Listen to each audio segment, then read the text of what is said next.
Hey everybody, I wanted to talk a little bit about introductions, specifically the introduction techniques that you could use as you write your This I Believe essay. Now, we talk about introductions all the time, right? We know that introductions, they're hooks, they grab our reader's attention, but they also set the tone of the rest of your piece. So, for example, if your piece is humorous or sad or heartbreaking, your introduction often sets up that foundation.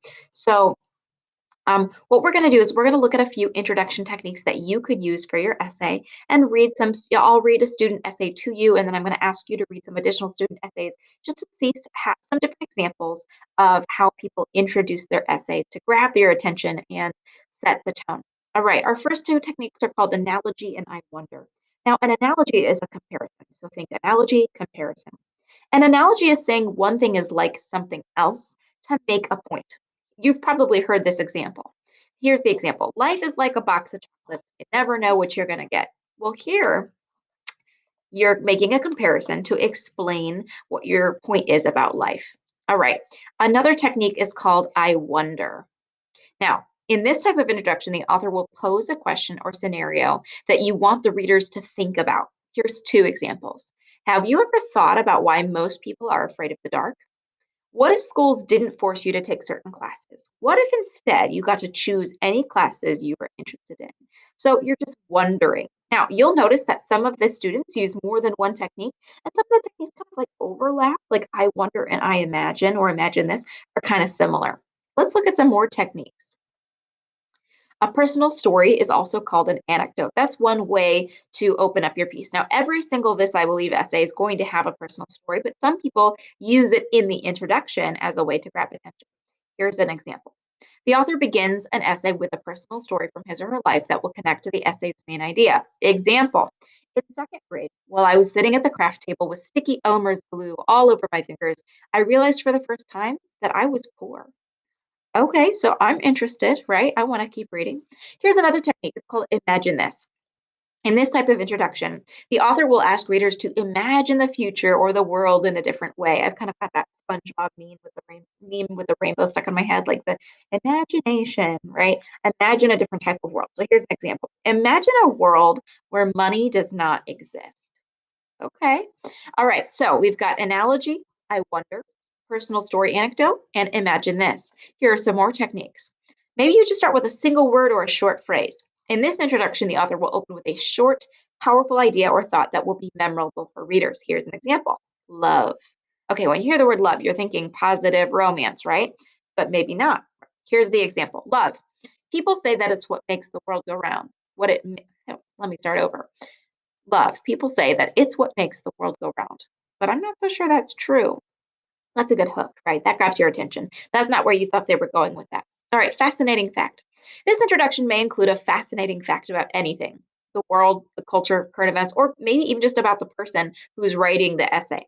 For example, I'm the kind of person who will do anything for my friends, even if they wouldn't return the favor. All right, here's the last one. It's called It's Just My Opinion. Now, again, all of these essays have a belief statement, which is an opinion, but some people will add like an opinion statement or example in the intro. So that's another intro technique. So in this introduction, the author will open with a statement that shares their opinion about something in life. Here's an example that I just pulled straight from one of our example student essays called Being Content with Myself. Quote, why don't you act black? Since my middle school years, I've been asked this question more than any other. It seems to me that too many people have let society program into their brains what should be expected of me, a black person, before ever interacting with me. But I believe in being who I am, not who others want me to be. Okay, right here where it says, it seems to me that too many people have let society program into their brains what should be expected of me, that's the opinion statement, right? Okay, what we're going to do now is I'm going to read an essay called We're All Different in Our Own Ways, which was written by a 14-year-old kid, teenager named Joshua Ushez. And we're going to think about what techniques he uses out of our seven that we learned analogy, fascinating facts. It's just my opinion. I wonder, imagine this in simple words / short phrase, personal story, anecdote. Okay, so I'm going to look at if you click on this and Buzz, you have this PowerPoint to review on your own. If you click on it, there's a link there that will take you to the example essay. So I'm going to read his essay, which is on page 4. We're all different in our own ways. What if everyone in the world was exactly alike? What if everyone talked the same, acted the same, listened to the same music, and watched the same TV programs?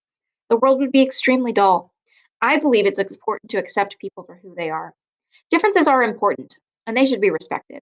For example, many people throughout history were considered different, such as Thomas Edison, Albert Einstein, Harriet Tubman, Peter Tchaikovsky, and Abraham Lincoln.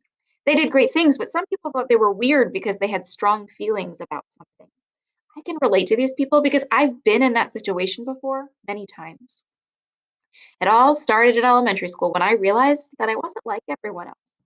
My mom says that I have a tendency of obsessing on certain subjects. Unfortunately, these subjects don't interest other kids my age, and they don't really interest my teachers. In fact, my kindergarten teacher said she would scream if I mentioned snakes or lizards one more time while she was teaching the days of the week. I would get in trouble for not paying attention, and the teasing began. In third grade, my teacher informed me that I have Asperger's syndrome. And I said, so what? Do you know that Godzilla's suit weighs 188 pounds?